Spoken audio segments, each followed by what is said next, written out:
Hey everyone, welcome back to my channel. In this video, we're going to be going over the evolution of LEGO Harry Potter sets celebrating 22 years of the Harry Potter LEGO theme. Now, the theme ran from 2001 and is currently running in 2023, thus marking its 22-year anniversary. So, I've decided to put together this video and visit the most iconic evolutionary LEGO Harry Potter sets that have come out in recent years and also in past years. So, without further ado, let's hop right into the video and get started. First up, we have the LEGO Harry Potter Hogwarts Castle set. Now, I've decided to compare both combined versions of the Hogwarts Castle. We have the 2001 Hogwarts Castle combination, which I think looks quite stunning if I do say so myself. Now, honestly, like the 2023 sets look a lot better on display. However, I will warn you, you need a lot of shelf space to display that thing all together and all assembled. Currently, I don't have enough room to have it all displayed combined, so it's all sitting in storage as separate entities. I mean, do what you will with the comparison here, but honestly, I would say go for the 2001 Hogwarts Castle sets if you can find them for decent deals online, used, you don't have to get them new per se. And the 2023 Hogwarts Castle looks cool, but fair warning, it can get very, very flimsy, and in my opinion, is a lot flimsier than the combined 2001 sets. So yeah, old is gold in this case. Moving on, we have the Hagrid's Hut set. Now, we have a total of 4 Hagrid's Huts that have released in the past couple years. We have the 2001 version, 4707, we have 4754, which is the 2004 model, 4738, which is the 2010 model, and 75947, which is the 2019 model. And one thing that all these sets have in common is that they display the exact same building over and over and over again. However, there's like an evolution here, given that a different variety of pieces have been used every single time over the last couple years, depending on the gaps of time that they've been released in. So the 2001 Hagrid's Hut has a paper, plasticky roof instead of an actual plastic Lego brick roof, which I think is very unique in my opinion. I actually have all of these Hagrid Hut sets, and my personal favorite has to be the next one here, the 2004 set, because it's like the first time that Lego made an accurate version of Hagrid's Hut. And it's like the original model that they've used to base off the 2010 model, and the 2019 model is super movie accurate, so that's cool to see. And I actually heard a rumor that Lego is going to be releasing another Hagrid's Hut coming up, and I don't think that's really needed per se. I think we have enough of them. Let me know in the comments down below what your guys' thoughts are on that. Moving on, we have the Burrow. First up, we have set number 4840.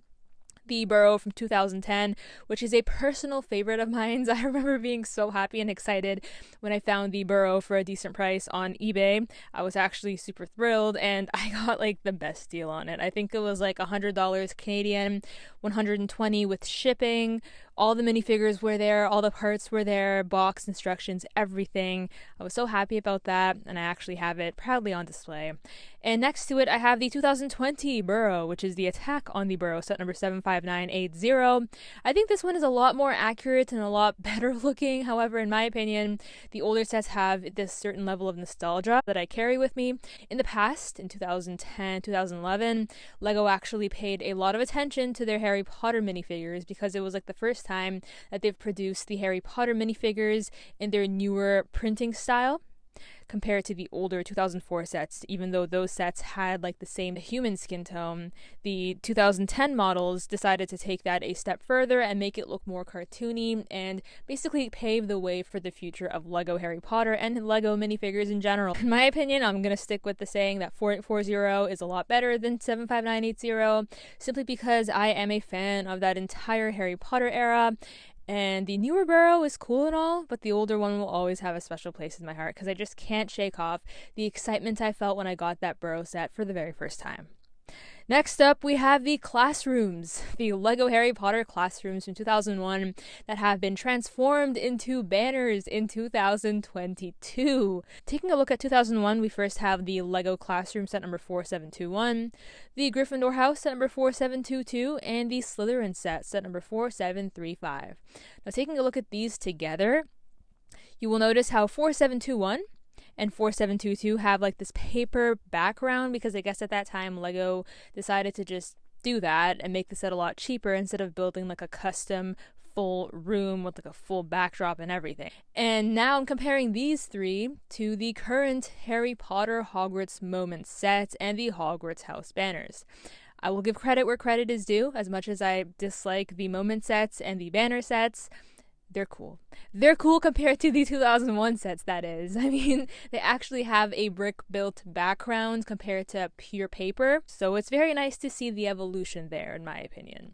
Again, we also have the Slytherin House set 4735. Comparing that side by side with the Slytherin banner set, I will say, it is actually very, very nice to see the evolution here. Like, we're actually seeing a lot of differences and a lot of improvements from having like a little Slytherin, I guess, hangout with no sofas or anything. I guess the figures are supposed to stand there, compared to this entire Harry Potter Hogwarts house banner for Slytherin that opens up to reveal this playroom with like chairs, sofas, the potions wall, and all that. I'm still a huge diorama fan, so if I were to take set number 4735, the original Slytherin set from way back then, and just transform that into like my own Slytherin common room with a lot more detail, like a standalone set just to honor the Slytherin house, that would be a lot better for me. Next up, we have the Diagon Alley sets right off the bat. Just to continue the whole vibe of the video, we have set number 4723, the Diagon Alley shop set from 2001, again featuring the infamous paper backgrounds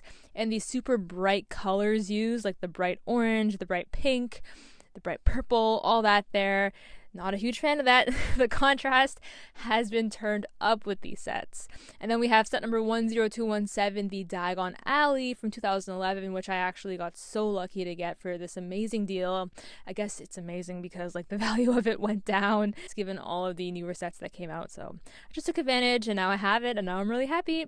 And then lastly, we have the 75978, the Diagon Alley from 2020, featuring from left to right Ollivander's Wand Shop, Scribblus together in one building, the Quidditch Supply Shop, Florian Fortescue's Ice Cream Parlor, along with Flourish and Blots, and lastly Weasley's Wizard Wheezes.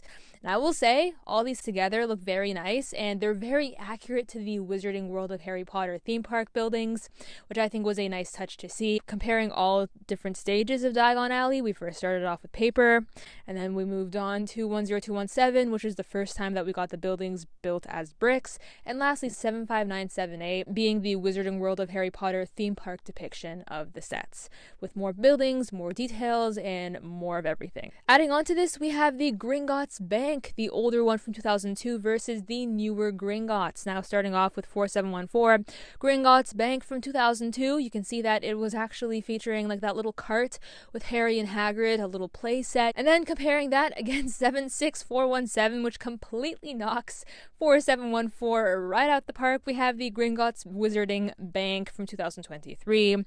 It's huge, it's ginormous, it's very detailed and very well done, and it can be combined with 75978. You can really see that LEGO spent a ton of time designing the set, making it look accurate to the real-life depiction of Gringotts Bank, compared to the 4714 vintage set, which is simply just a playset, so a kid can be like, I have Harry's vault from Gringotts Bank, versus me being able to say now I have the entire building of Gringotts Bank. 2023 has a larger track with a little loop-de-loop, and in general, this was like a step in the right direction for LEGO, in my opinion. Next up, we have the Shrieking Shack, the older one from 2004 versus the newer one from 2022, featuring specifically 4756 from 2004, and next up 76407, the Shrieking Shack and Whomping Willow from 2022. Now, building-wise, once again, a trend that I've noticed with all the set comparisons here, 2004 was a lot more basic. We had a lot less unique building techniques used for it. We had, of course, that little twisting feature, which I think was really nice to see in 2004, but comparing that against 76407, I feel like the designers literally took a screenshot of the Harry Potter scene of the Whomping Willow and basically brought it to life as a LEGO set, which I think is phenomenal in my opinion. The Shrieking Shack from 2022 is one of my top favorite Harry Potter sets. 76407 obviously looks awesome, and in my opinion, it wins this round. Moving on, we have the tinier sets from 2001 versus polybags, which were introduced in 2010, 2011. The first tiny set that we've received is the First Flying Lesson, which is a quite unique concept to have a box for such a tiny set with two figures and like a couple pieces. I think it was like 25 pieces or so. Counting the figure bodies, this was set number 4711, retailing for $5, which I think is a steal of a deal there. And nowadays we have poly bags. So poly bags featuring like, one figure that you can get from any plain old set and a couple pieces and stuff like that. Recent examples of poly bags would be like the Quidditch poly bag, Harry's Journey to Hogwarts, the Harry Potter lab poly bag, and so on and so forth. In its evolution, turning tiny sets into poly bags, it's nice and it's affordable, and that's what matters. I obviously want to see more unique poly bags with more unique figures in the future, and a Malfoy Manor. Even if it's a Malfoy Manor poly bag, I'll take it. I'll take it. Thank you. Next up, we have the Hogwarts Expresses, and the Hogwarts Expresses, I guess, are going to be quite overwhelming to compare, so I'm quickly just going to run through the history of the Hogwarts Express. Full disclosure, every single Hogwarts Express looks like a red train with tracks and wheels, and yeah, it's a train that's been improved over the last couple years, and by improved, I mean subtle changes that have been made to add more pieces to the set and make it more expensive. Starting off, we have 4708 from 2001, which is the super basic foundation of the Hogwarts Express, the skeleton that's been used to build upon the future Hogwarts Express releases. And then we had 10132 from 2004, which was, surprise, motorized, so it can basically spin around on its own. So that's cool. And then we have 4758, and then we have 4841, which is the 2010 Hogwarts Express, which is finally a longer train, without any train tracks, that is. I think it's a pretty good upgrade visually, and it comes with some amazing minifigures. And then we have 40028 from 2011, which is a super teeny tiny poly bag of the Hogwarts Express. It is what it is, it's cool, and I just figured I'd include it in this video for completeness. And then we have 75955, the 2018 Hogwarts Express, which is pretty much the 2010 model with a more finished look, with the tiles and stuff like that, and a really, really well done platform 9 3/4 build for the train. So I think that was the major upgrade, in my opinion, and the point where the train took a turn quite literally and became awesome because of the platform. And then we have set number 75964, the 2019 Advent Calendar, again a super teeny tiny Hogwarts Express. And then we have 76405, which is the 2022 Ultimate Harry Potter Hogwarts Express. It's the super gigantic one, which is super expensive right now on the Lego store. I think it's $620 Canadian. But I will say I own the set, and size really isn't everything. It's huge, but it's kind of wonky. And I would much prefer having the 2018 Express, on display. It works just as well. It has more detail, in my opinion. And then next up, we have 76404, the 2022 Advent Calendar Hogwarts Express. Once again, another Hogwarts Express for the holiday season. And again, it's super tiny. Out of all of these Hogwarts Expresses, my personal favorite is the 2018 75955 version of the Hogwarts Express. I think they should have stopped there and stopped producing Hogwarts Expresses from 2018 and just stuck with having that sit on shelves for a long amount of time instead of retiring it. Last but not least, we have the night buses. So the evolution of the night bus. I mean, the night bus is a purple bus that I love so much. It started off in 2004, 4755, the night bus set.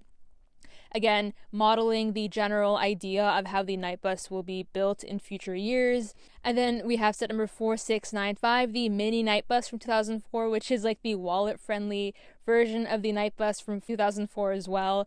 If you can't get the big one, get the small one, which will kind of force you in a way to get the big one, because it would be oh, I want more of this, I want more Lego, and I love this so much, I need the one that opens up. So again, a marketing scheme that I'm a fan of, actually. And then we have set number 4866, the night bus from 2011, which is a lot less chunky than the 4755 night bus, but I guess the build in general is naturally so very similar to its predecessor.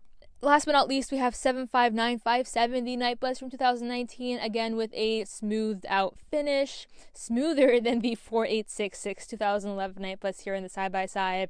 And the tile usage is actually quite nice. I love how it opens up kind of like a dollhouse, and the spacious interior is honestly incredible in my opinion. And with that being said, that pretty much wraps up this little visit of the evolution of LEGO Harry Potter sets over the last 22 years of production. Let me know in the comments down below which set is your favorite from this entire video, I suppose, and which one you think improved the most, or which one you think kind of like went down the opposite direction of improvement. And on that, I'll catch you guys in the next one. Bye for now.